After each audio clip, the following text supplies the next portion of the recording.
Honor X6A আজকে সবাই বলে যে ইনফিনিক্স নিয়ে বলি, এ নিয়ে বলি, সে নিয়ে বলি, হনর নিয়ে বলি না বা আদার্স কোম্পানি নিয়ে বলি না। আজকে হনর নিয়ে বলতেছি, ঠিক আছে? হনরের দেখেন এখানে আমাদেরকে একটা দুইটা তিনটা হনরের এটা হচ্ছে X6A না, X6A, কিন্তু এটার মানে ওয়েবসাইটও এটার ইয়েটা দিছে তিনটা ক্যামেরা, কিন্তু এটার মধ্যে দিছে একটা ক্যামেরা। দেখেন এবার পরীক্ষিত, দেখেন সুবহানাল্লাহ, ব্যাটারিটা আমরা খুলে রাখছি। এই দেখেন এগুলো হচ্ছে প্লাস্টিকের ক্যামেরা, কিন্তু কোনো কাজ করে না। বই দিয়েছে যে এটা তিনটা ক্যামেরা ওলা হুদা বাজে, শুধুমাত্র একটা ক্যামেরা কাজ করে, আর সামনের ক্যামেরা কাজ করে। এগুলো লিঙ্ক পাউন, এগুলো কোনো ক্যামেরা না, ঠিক আছে? আরেকটা সবচেয়ে দুঃখজনক ব্যাপার হচ্ছে মাদারবোর্ডটা খুবই ভালো মানের মাদারবোর্ড দিছে, কিন্তু দুঃখজনক ব্যাপার হচ্ছে ব্যাকসেলটা আমাদেরকে এমন ভাবে দেয় যে খুঁজতে গেলে আমাদের কিছু করারই থাকে না, এটা রং উঠবেই। দেখেন কি খুব বাজে অবস্থা হয়েছে, ঠিক আছে?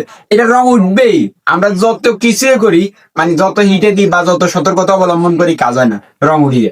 এখন এখন কাস্টমারের বাই এনি চান্স পরে ডিসপ্লে চলে গেছে, এখন কাস্টমার চেঞ্জ করতে আসছে, রং উঠি বরবাদ হয়ে গেছে। তাই এখন কি করা যায়, আমরা কি করতে পারি বলেন, আপনারা সলিউশন দেন।